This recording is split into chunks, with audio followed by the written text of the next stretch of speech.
And hello, this is Jonathan McGuinness from Questions of Fire with our weekly podcast with a very special guest this week.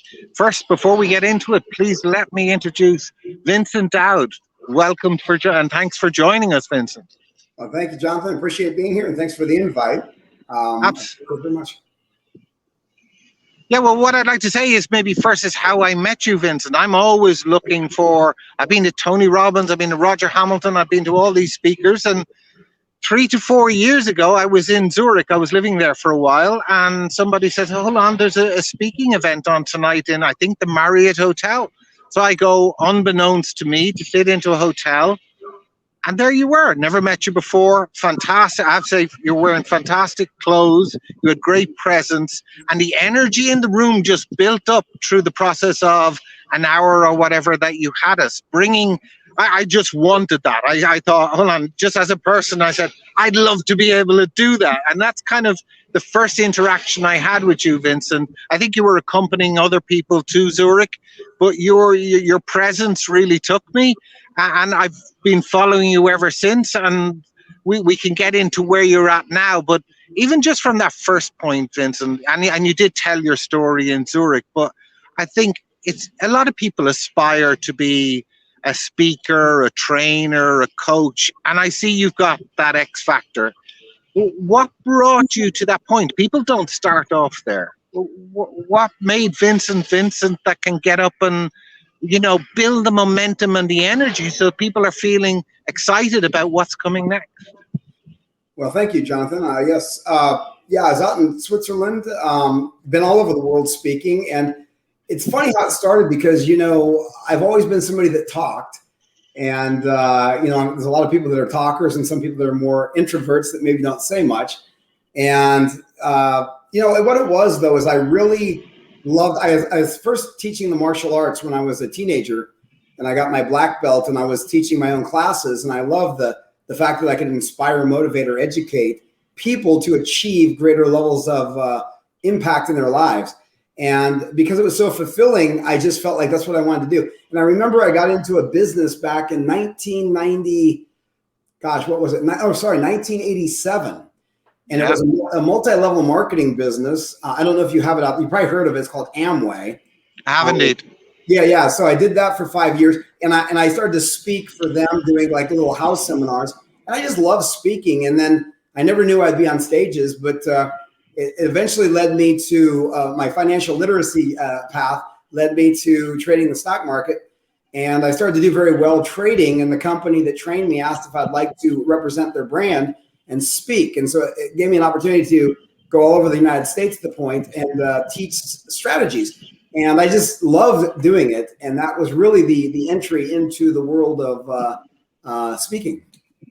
Oh, excellent. I also had difficulty with two things today because, I haven't had you on before, and I think a lot about the guests, and it's what would be a background, I even thought, because I think of you as a trader, and we can get into the trading side of what you do in a moment. So I thought I also have a similar techie background. I'd love to have 6 monitors in front of me, looking at stocks, looking at news, looking at whatever else. I thought that might be a nice background.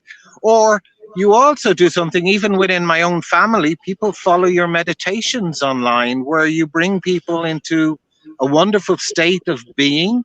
And I went with nature, Vincent. So I've come right beside the sea, not too far away from I am, just to represent, I think, the guest in the best way possible. And they're a paradox in my mind, Vincent. A trader for me is someone who's like, go get them, all sorts of attitude. And someone who meditates is like at peace with themselves. Please explain. Yeah, it's interesting because it's so true. There's such a duality in the two almost. But, I did so much trading for so many years, and there's a lot of stress with it, a lot of making money and losing money and fear and greed and all the things that come up in our life. The stock market brings it all out on a screen in front of you. And, the funny thing is I was actually in Switzerland, and, I was working on some business with entrepreneurs. I've spoken on many things because I've had my hand in a lot of different areas. And one of I don't know if you know Awen, but Awen suggested that because I'm so into meditation and interdimensional work, that she thought I should combine both of them, the financial literacy, trading, financial, and then also the meditation, the deeper inner work. And she thought it would be a unicorn. I'm like, that doesn't sound interesting to me. But then it kept coming up. And when COVID hit, everybody kept asking me to teach them to make money online. So I thought, well, maybe I could do these two together and see how it works, where we work on more a mindful approach, more interdimensional work, and then see if they can see the screen as almost like a projection of their life and their fears and their sabotage and their patterns so it becomes a game of understanding yourself and mastering your internal dimensions, as well as potentially making money. So, that's kind of how it came together. And it's interesting, but it's still trying to fit the pieces because it is relatively new as putting these two things together. Excellent. One of the things I like about you, and I've looked up your program with finance. I'm a dad. I'm father of 4 kids.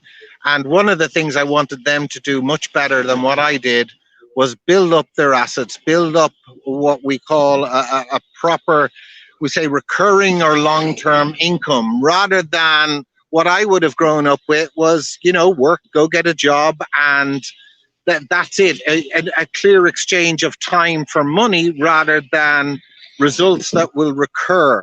So financial literacy has been a big part of my learning, and as a father wanting to do that. What motivated you to get into helping people understand how finance works, Vincent?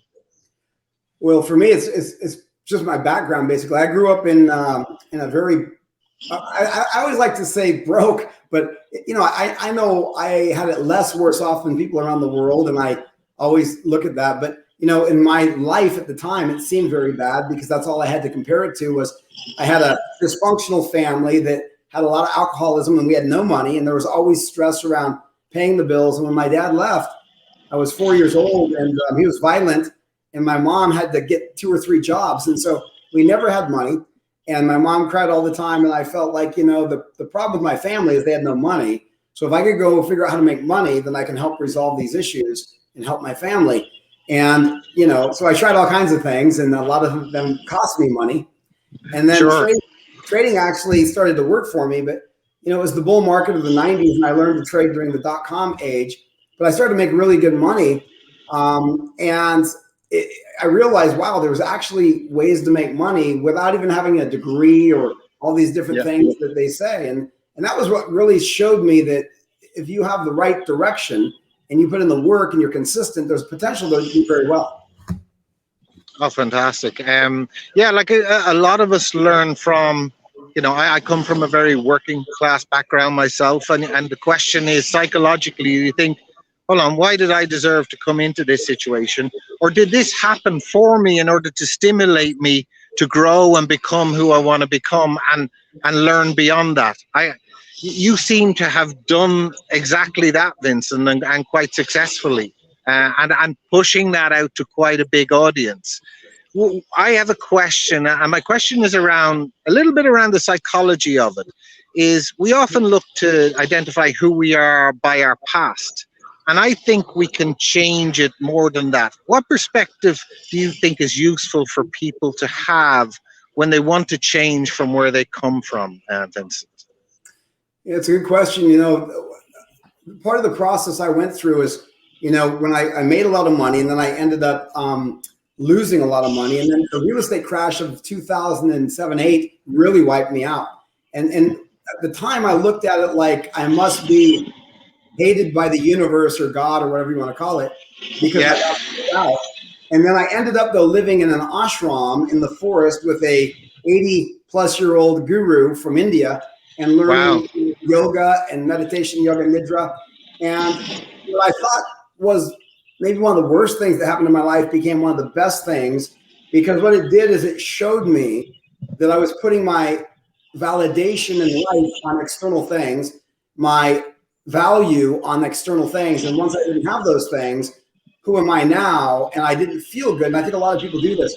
So it was a blessing, because then I started to have these revelations through the process of meditation and yoga nidra, which is a sleeping meditation kind of where you're awake, but your body's asleep. And I started to see that we are the value, we are the abundance. And therefore, one of the things that Gurudev said to many people was, you keep bringing up the past, but every time you bring up your problems of the past and dwell in that, you're actually abusing yourself. So if you were molested, or if you were, whatever it is that you go back to, and you keep thinking about it, it's the thinking about it that keeps causing the issue in you. So once you release that and let it go, you stop abusing yourself. And that was pretty powerful to me on how we get caught up in stories are important to convey so that people understand where you're coming from. But like, I don't dwell in the past anymore. I know it's a story, but it doesn't define my life. It was a catalyst for me to be where I am.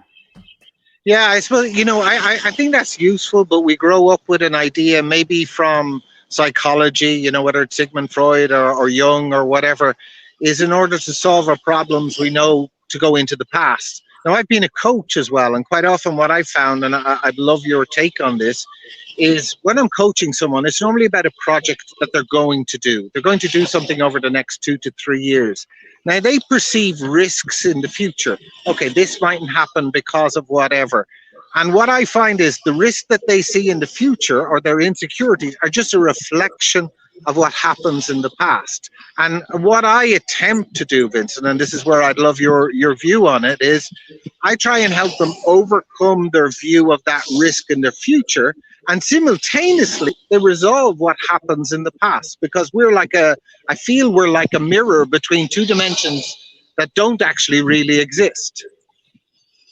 Yeah, that's very good, Jonathan. I totally agree with you there. It's interesting how we change our perspective on that as we go through more, I guess, experience. But I know there's a book I read on trading called Trading in the Zone. And it was very interesting, but the gentleman, his name's Mark Douglas, he talked about how when a baby's born and they don't have really a lot of fears, and then they see this big fluffy thing and they go play with it and it turns around and bites them, it turns out to be a dog.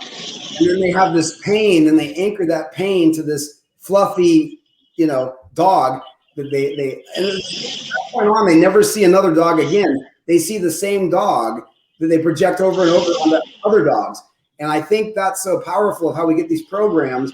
And so we project our risk from the past onto the future, never realizing that everything is different all the time. It's not the same. We see the world the way we are, not the way it is. And that was so powerful to me that even on the market, you don't see the market the way it is. You see the market the way you are based on your past filters and your ideas and your beliefs and your sabotage patterns and the way you understand money. And so I agree with you. Like, we're taking the past and projecting it to the future instead of being present. Like, the word there is presence, is to see what is as it is instead of seeing what is as we are. So, you've introduced what I call a perfect position for a particular subject, as in somebody who's looking at the market, and we're talking about, is something going to be short or long, bull or bear, short term, long term? That's an emotional game of desire, greed, fear. And then you have your past, which is projecting onto the market, as well as the facts that you see from the actual information about the company or the news that's happening. How does somebody manage that sort of vortex of information and flow and remain calm enough to take logical, rational, and non-irrational decisions? I'm really curious about that, Vincent. I'm finding, because when I brought this together, I find that people's psychology is really, really challenging for them, because, when we started doing my programs, for example, after COVID, the market has been really good. And my students were making very good money very quickly. And then what happens is we get this belief system built automatically that we are really good and that we don't lose money. And then what happens when the market changes is then they don't get out because they think they're so good. And then they start to lose money because they won't follow the rules. So the one thing that I found is to get emotion out of the market, to get all that mind stuff out of the market, is to step away from the market and not get caught up in the daily, day-to-day action, and to set your plan away from the market by having the right research, the right understanding of risk management, what your goals are, whether they're long-term, 3-5 years, or whether they're shorter-term, get in, get out, and then to execute that plan without letting the market sway you, because you have set it up away from the emotional entanglement that happens every day with the flashing lights and the noise. And that I think gives you more of a foundation to look at the markets differently than being caught up in the noise every day. So when you're doing that sounds quite clinical, Vincent. And if we go in, like I've bought and sold a few stocks as well, is you go in and you might set limits for what the max you might want to lose, or even the max you might want to gain, which for people who are new to the market are kind of strange concepts. But you already, I'm asking, is this one of your things? Do you already know how you're going to get out of a trade once you get into it? Or do you get in and then watch what's happening and hope and dread and fear? How clinical, and I think that's what you were beginning to discuss there. How do you manage the trade? And the reason why I like this, Vincent, is a trade also represents an interaction with a human being. What intention do you have before we have this conversation? I've met you. I found your perspectives enlightening. I thought I'd love to ask him a questions that I really want to know the answer to. And that's what I have coming out of it. I know where I want to get out is your understanding of what I'm curious about. And that's almost like a trade as well. How do you get people to be intentful about what they're going to do? And I think this is for relationships as much as trading. Yeah, it's a good question. And actually, we can look at it like relationships because it's very much the same. If I was talking about trading the markets, I could be talking about getting in a dating relationship with a partner because, there's red flags. And a lot of times people see red flags and they don't pay attention to them. And they just think, well, I can fix it. I can fix my partner, even though they're doing certain things that are showing you that they're probably going to cheat or whatever. On another hand, there's in the markets, it's showing you that it's losing the momentum and the steam. It doesn't, these red flags come in and we get attached and emotionally involved with our trade or our whatever it is, and we lose real perspective. So when I teach, for example, a trade, we're in this course now called Lockdown to Profits. And what it is it's really pattern recognition. So, for example, there's a pattern called a flag, and a flag is it's a big move on a stock where it moves up really big and it creates like a pole, and then it will retrace that a little bit as people start to sell because they've made some profits, and then we're looking for that entry point when it breaks out of that flag area, which is the retracement. But then we also have an exit. So one of the great rules I learned when I started trading was to know your exit before you enter. And that's again comes down to, I know how much I'm willing to risk. I know where I'm going to get in, but I also need to know where I'm going to get out on the upside and on the downside.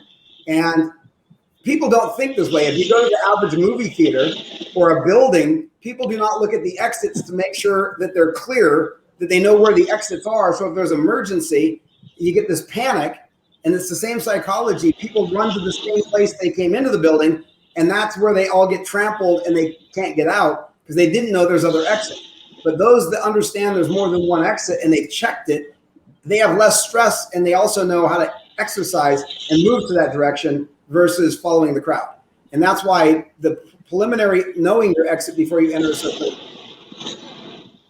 So I suppose I have you're a multi-dimensional character, at least following you online, and I know you're kind enough to answer some of my questions personally when I ask you, which I really appreciate. You have, we'll say, a finger in trading. You meditate and you help people find a sense of calm. You educate people and you teach them, how their finances can work, which is a core element in the quality of life that of people. When people are coming and they're looking for help, Vincent, what's the best way to reach out to you for all of these dimensions? And are there more dimensions I don't even know about? That's another question. Yeah. Well, it's funny. I wanted to, on the last question first. I was just last night at one of my mentors down in Miami, and he's working very deeply now with plant medicines, which, I've been into for about 4 or 5 years, and it's really impacted my understanding of the entire multiverse and the connection of us all. And now he's working with some of the wealthiest people on the planet now that are moving into the space of higher frequencies, higher connection to be able to end the suffering on the planet, to help people to awaken themselves. Wow. And so forth. So there are areas I'm moving into that are more relevant to my life than making money. Like money's temporary, it comes, it goes. But what's Sure. more important is the deeper abundance that we all have from within us, because we are the value. So that's the most important part to me. And I think even with my traders, you know, we implement meditation and mindfulness and things because once they understand that the value is them, not the thing they get, not the status, not because those things come and go, but the real value never leaves. It is always us, but people don't understand who they are. And so getting to that point is the most powerful thing because then everything you do becomes a game of you're just playing the game, you know? So in regard to reaching me, I mean, I have a website called Authentic Elevation. And that, the reason it came together, I used artificial intelligence because all the URLs pretty much are taken now, it seems. And I wanted to be authentic and aligned and help people to really be authentic and own their own power. And then to elevate, you know, because a lot of times we're operating in these low vibrations, and I've done it. You get stuck in you know, it could be guilt or shame or blame or anger or whatever. And that keeps our energy down as a planet. So to elevate to higher levels of love and joy and acceptance and these things. So I wanted to put those two together. So Authentic Elevation is the site. But another way is just using my email, vince@AuthenticElevation.com, and my Facebook group, which is Authentic Elevation on the groups. That's kind of really the ways that people can reach me if they ever want to. Oh, excellent, excellent. A question I like to ask people, especially when they've learned a lot in the process of life, Vincent, if you were to meet the 16 or 18-year-old Vincent and be able to give him one piece of advice, what would you say to the young Vincent? You know, the young Vincent was very stressed out. He was very, very depressed, and actually suicidal at many times because of my belief system that was implanted, and you know, whether it was teachers or parents, but my belief system that believed that I was never good enough, that I wasn't going to make it. So what I would go back and tell the young Vincent would be, you have always been enough, and this is to everybody. You've always been enough. There's nothing you can ever add or subtract that will diminish you. Nothing will ever, whether it's external or not. The fact is you are enough, you are the value, and everything that you get, everything that comes will go, except for the fact that you are forever. And that's a deeper understanding, but like I've realized that we have what we need right inside of ourselves. If we just start to be present with that and to sit with that, I think that's the thing. That's beautiful, Vincent. If we can actually just sit with that and you know, allow what you've just said into our hearts, that's maybe the most valuable thing you could say to anybody. What I'd like to say to people, I've been, since I interacted with Vincent 4 years ago, I've learned quite a few things. I've learned how to meditate in different ways. You can hear that online if you go into his group. I am aware of his finance and trading, and that's where I will bring my kids into that in particular. I would highly recommend that you follow Vincent and, you know, just listen and you'll feel it resonate with you. I think what I like about it, he is authentic. I've met him in person as well as watch him on the web, and he isn't any different. You know, I like a person who's consistent across, whether you meet them in a bar, in a room, or online. And Vincent, you bring that across in your character. And I'd like to say thank you very much for taking a valuable time out today to be with us and share with this community. And thank you. Thank you so much, Jonathan, for having me. I appreciate seeing you again and being able to interact through the cyber world. So I appreciate it. And I look forward to seeing you again soon. Excellent. Peace be with you, Vincent. Thanks, mate. Cheers.